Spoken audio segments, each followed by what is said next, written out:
mas a gente sempre fala que o controle do peso, né? Então um acompanhamento nutricional e de nutróloga, por exemplo, após a gestação, ele e durante, né, fazendo um pré-natal acompanhado, ele vai ajudar muito nesse controle é, de peso, né, que é o que geralmente traz as mudanças corporais após a gestação. Então, quais as principais mudanças, né? Quais as principais queixas pós-gestação? É uma pitose mamária, flacidez das mamas, a diástase que causa aquele abaulamento abdominal, flacidez de coxa, flacidez corporal de uma forma geral, lipodistrofias. Então, o Mummy Makeover, que é a transformação da mamãe, são cirurgias ou procedimentos que a gente vai indicar para essa mamãe tentar resgatar a sua autoestima e voltar ao convívio familiar, né, do seu relacionamento com seu marido, convívio social, se sentir mais empoderada no seu trabalho, né, na sociedade. Então, são cirurgias que a gente vai estar indicando para fazer esse resgate de autoestima. Doutor, agora existe assim um tempo ideal para realizar o procedimento após o parto? A amamentação interfere? Existe um tempo ideal, tá? Geralmente a gente indica essas cirurgias a partir de 6 meses, mas o ideal é que seja indicada a partir de 1 ano, tá?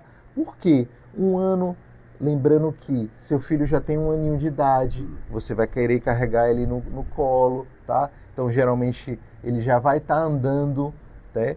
A gente sabe que existem mulheres que amamentam mais tempo, então de uma forma geral, de 6 a 18 meses é o tempo ideal para a gente estar indicando e realizando essas cirurgias. Então, é um sinal que a amamentação não interfere, né, doutor? Interfere na indicação. Então, por exemplo, para a gente estar realizando uma cirurgia mamária, a gente precisa que essa mamãe ela esteja sem amamentar de 4 a 6 meses. Tá? Por quê? De 4 a 6 meses, porque ela deixando a sua mama vai sofrer alterações e a gente vai fazer essa cirurgia no momento oportuno que a gente chama de estabilidade mamária, tá? Então, se, por exemplo, corre de indicar uma cirurgia dessa mamãe amamentando, o próprio leite ele pode ser um contaminante. Se você realizar uma prótese mamária, uma cirurgia de mastopexia, que é suspensão com prótese, então, principalmente em cirurgias mamárias, de 4 a 6 meses que você deixa de amamentar. Tá certo. Olha, o Mummy Makeover pode devolver assim, a autoestima e melhorar a qualidade de vida das mães? Com certeza. O que a gente sempre prega é que a gente vai personalizar a indicação para cada paciente, tá? Então, é por isso que a gente se preocupa que no pré-natal essa paciente ela esteja em acompanhamento nutricional para controle de peso corporal. Porque o que vai mais impactar pós-gestação é a composição corporal dessa paciente. Então, perdeu muito massa magra, que é músculo, ganhou muita gordura, engordou. Então, a gente tem pacientes que numa gestação engorda 20 quilos, tá? Isso vai impactar muito na indicação cirúrgica. Então, ela vai ter muito mais queixas para serem resolvidas pós-gestação. Então, esse controle, ele começa desde o pré-natal. Até para evitar algumas consequências, algumas intercorrências e complicações que podem acontecer nesse período gestacional de 9 meses, que é, por exemplo, uma pré-eclâmpsia, né? Um parto prematuro. Então, a mulher está se cuidando como um todo, né? Não só para depois da gestação ela realizar uma cirurgia, porque tem muitas mulheres que pensam assim, não vou amamentar porque minha mama vai cair e eu não quero fazer uma cirurgia depois. Pensam sempre assim. Né? Então a grande maioria pensa assim. Então, se você já tem uma mama com um volume um pouco maior, independente disso, você terá grandes chances de estar realizando uma cirurgia mamária após gestação. Dr. Marcos Marcel, quais são os procedimentos mais comuns no Mummy Makeover e como eles podem ser combinados?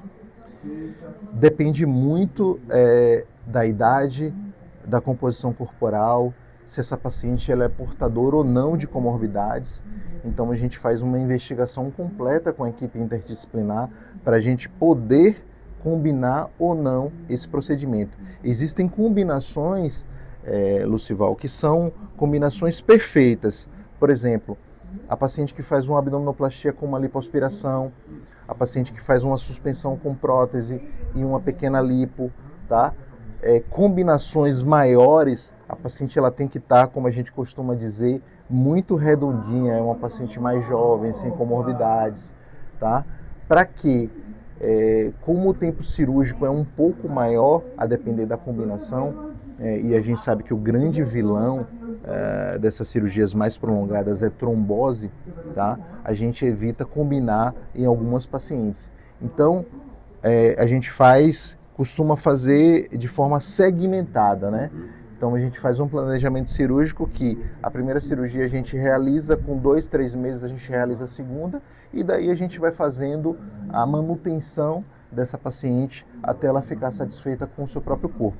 É claro que ela tem que estar fazendo uma mudança de hábito de vida, porque essa mudança de hábito, atividade física, plano alimentar, ela é muito importante para a manutenção dos seus resultados e longevidade, além de resgatar e entrar na rota da saúde plena, para que você tenha uma velhice, uma fase mais idosa com muito mais tranquilidade. Doutor Marcos Marcel, o Mommy Makeover, essa transformação da mamãe, esse procedimento é seguro?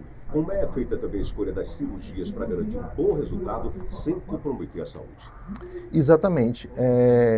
A gente vai entrar no que a gente já comentou anteriormente, tá? Se é uma paciente que está na abundância de hábito de vida, pratica atividade física, segue um plano alimentar, principalmente focado em um plano alimentar hiperproteico para composição de massa muscular de qualidade, né, ele se torna um procedimento menos arriscado. Por quê? Você vai ter uma recuperação muito mais rápida.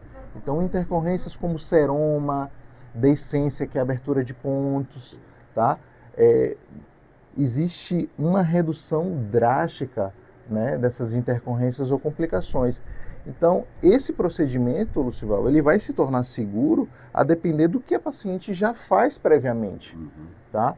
Então, se é uma paciente que chegou lá acima do peso e ela fez um protocolo de emagrecimento ali de 4 a 12 semanas, a gente sabe que o passado de obesidade ou de sobrepeso, ele vai impactar de alguma forma naquela cirurgia, tá? Então, por quê? A paciente, até pouco tempo atrás, ela tinha uma comorbidade.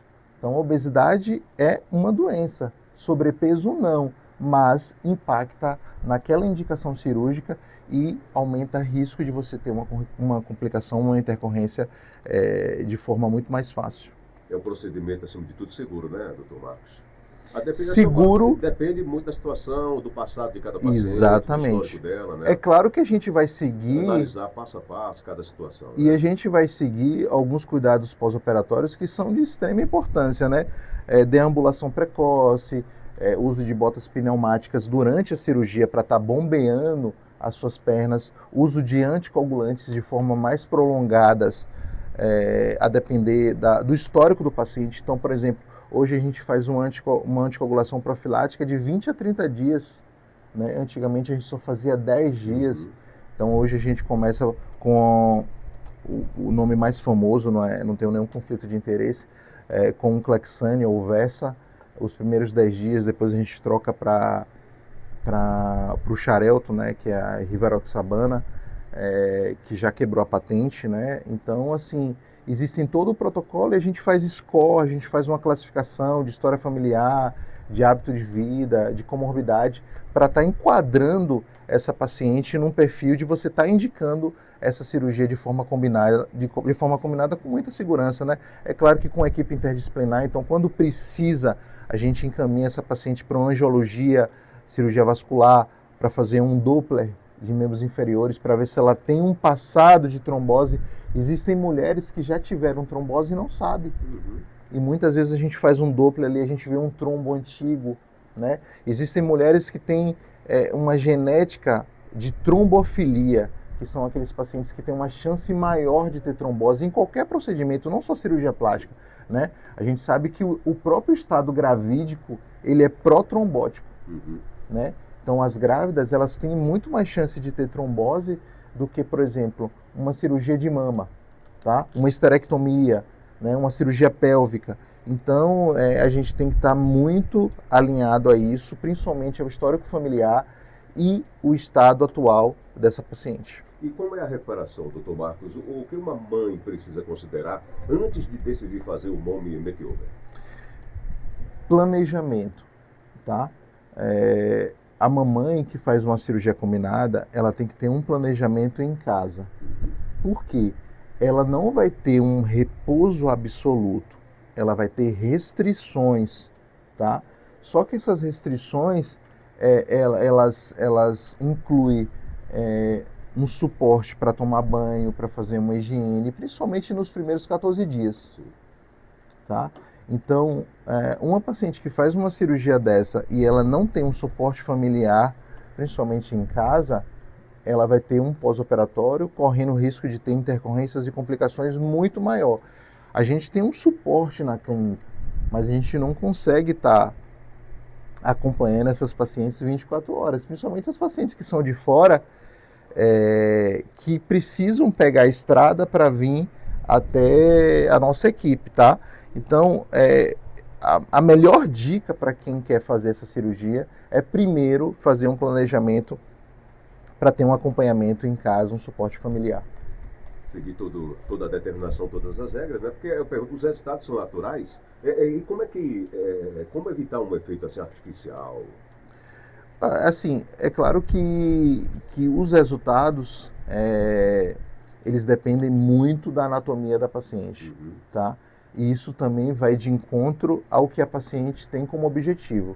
Vai ter paciente que vai sugerir, vai pedir resultados mais artificiais, principalmente em cirurgias mamárias.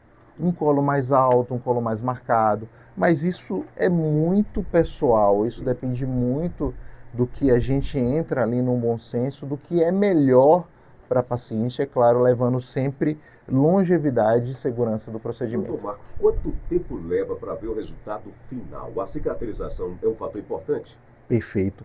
Essa é uma dúvida muito comum, porque as pacientes, elas terminam de fazer a cirurgia e elas já querem ver um resultado final.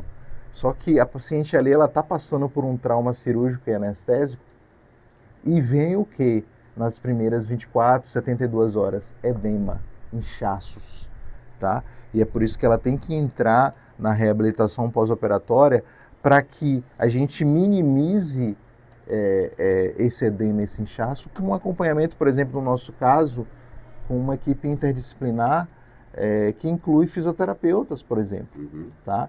Então, existe uma reabilitação pós-operatória que é muito importante para que essa paciente ela volte mais rápido à sua rotina. Só que ela vai começar a ver o resultado que talvez ela almejou de 6 a 18 meses, a depender da cirurgia. Só para te dar um exemplo, uma cirurgia de nariz, uma rinoplastia, tem casos que a gente consegue ver o resultado, só consegue ver o resultado com 2 anos.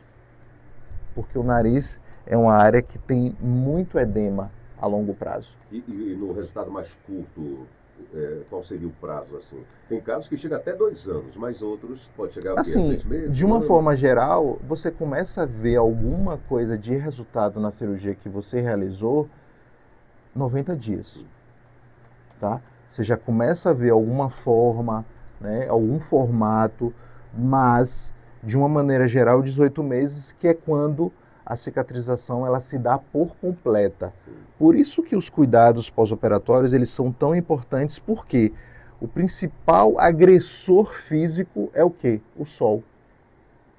Então a gente vive num país tropical e a gente tem uma alta incidência de cicatriz hipertrófica e queloides, até porque a gente tem muita miscigenação racial, principalmente no norte e nordeste. Sim.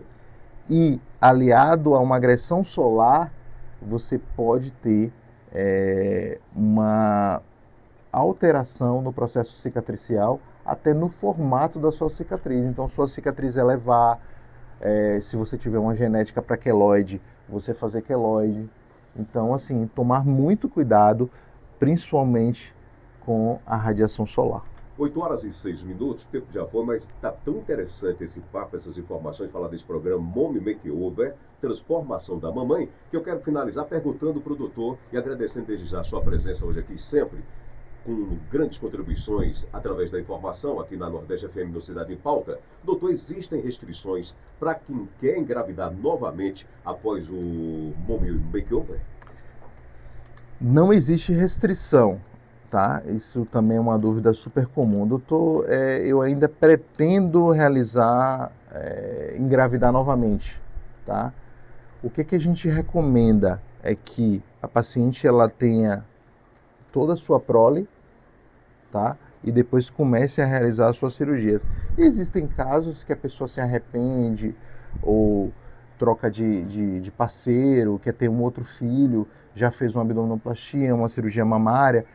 Você pode estar realizando engravidando novamente, depois realizar uma cirurgia? Você pode. O que a gente fala é que talvez a gente não consiga entregar, a depender de como a paciente evoluiu, aquele resultado que ela estava anteriormente, tá? Mas também existem casos que a gente consegue até melhorar, né? Mesmo a paciente engravidando após ter feito uma cirurgia plástica. Então isso é muito personalizável e aí vai entrar novamente na questão do hábito de vida. Então, se é uma paciente que previamente ela tem um histórico muito bom de atividade física, de plano alimentar, então ela tem grandes chances, mesmo engravidando após uma cirurgia plástica, de resgatar aquele resultado anterior. Doutor Marcos Maciel, muito obrigado. Quem quiser saber mais sobre esse programa, se inteirar mais, o que fazer? Hoje a gente tem alguns perfis, né, em rede social. Hoje a gente tem o Hospital da Plástica Day, que é o que a gente está fazendo a live no momento. Tem o próprio perfil dr. com o Marcel, tem o Instituto da Plástica, tem o Instituto Marcos Marcel. Por que isso tudo? Porque a gente trabalha de forma interdisciplinar com vários colaboradores. Então, foi uma forma da gente disseminar mais informação e conteúdo para a população, para que a gente possa ajudar e resgatar alguma queixa, transformar alguma queixa que você, mulher, tenha, e a gente ter uma equipe preparada para isso. Doutor Marco, muito obrigado e até a próxima, viu? Um abraço. Obrigado a todos, o gente. programa de hoje, saúde e paz para todos. A gente volta daqui a pouco.